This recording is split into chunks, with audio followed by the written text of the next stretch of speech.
Hey, what's going on, guys? Welcome back to the channel. If you guys are new to the channel, my name is Gabe. Today's topic of discussion is going to be on the F8X dual clutch transmission fluid. This is not going to cover the E9X trans fluids. I'm pretty sure that it's a different dual clutch. I mean, it's a newer car, newer tech, a lot more involved with the F8X, making it a better transmission than the E9X from the previous the trans from the previous gen, which was the E9X. So this is just talking specifically M2 competition, regular OG M2, M4, and F80, so or the M3. So I got my transmission fluid done at 107,000 miles, and yeah, let's go over the report real quick.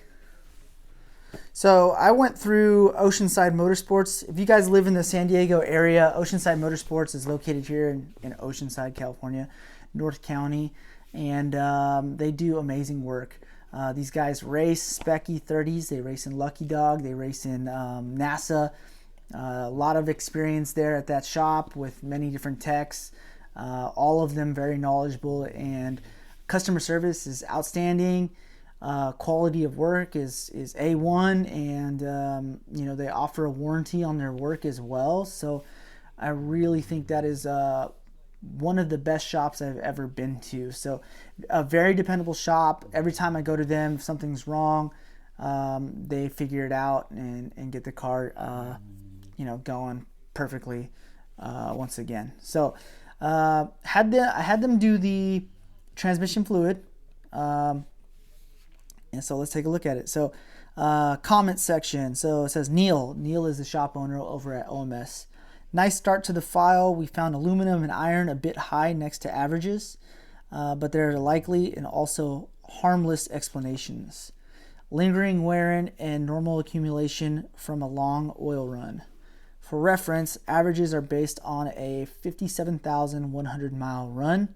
No contamination or solids, insolubles showed up. So if you look at the numbers down there at the bottom, the ones to the left are both mine, and then the universal averages is that 57,000 mile that he says in the comment section. If you look below that to properties, you'll see my numbers to the left, and to the right of that, the values of where it needs to fall in between. And the F80 falls right in the middle of everything. So yeah, 107,000 miles, and the trans looks perfectly fine. Nothing that they say alludes to potential trans issues in the future. Nothing alludes to problems going on now. Nothing at all whatsoever. You know, I don't have a hint that the trans is going to give out tomorrow. I don't have a hint that the trans is going to give out 50,000 miles from now or even 100,000 miles from now. So that is great news. BMW claims this is a lifetime fluid. Personally, I don't believe there's such thing as a lifetime fluid, but I will say, after swapping the fluid, I've had mechanics and friends tell me, oh, you swap that DCT fluid and it's night and day difference. It shifts so much smoother, blah, blah, blah, all this shit, right? I noticed nothing at all. I swapped the fluid on a Thursday or so, drove it on Friday, drove it to the track on Saturday, tracked the car on Saturday, and drove it back home. No issues at all, no hiccups, no difference in feel, no like smoother shifts, faster shifts, nothing at all like that. So that is false. I don't think that is true at all. I didn't experience anything like that. So, but do I think this is a lifetime fluid? Like I said, I don't necessarily believe in a lifetime fluid, but it is really hard to argue BMW's quote or point with the report that I was given. So I think it's very impressive. I think that BMW is making a massive mistake from going away from the dual clutch transmission to the ZF8. I'm not a fan of the ZF8 transmission at all, and I can talk about this for hours. Even with the tune, I just feel like it still feels like a slush box. It feels like it's just one solid gear going all the way up, and I'm just not a fan of that at all. The dual clutch has personality, it has characteristics, it's dramatic in the way that it acts, and that's why I loved that gearbox so much. I felt like the trajectory of what could have been the G8X gearbox, the way BMW was going, would have been something close to the 991.1 GT3 PDK gearbox, which is extremely fast. Having an M car with something that could compare to a PDK would have been fucking amazing.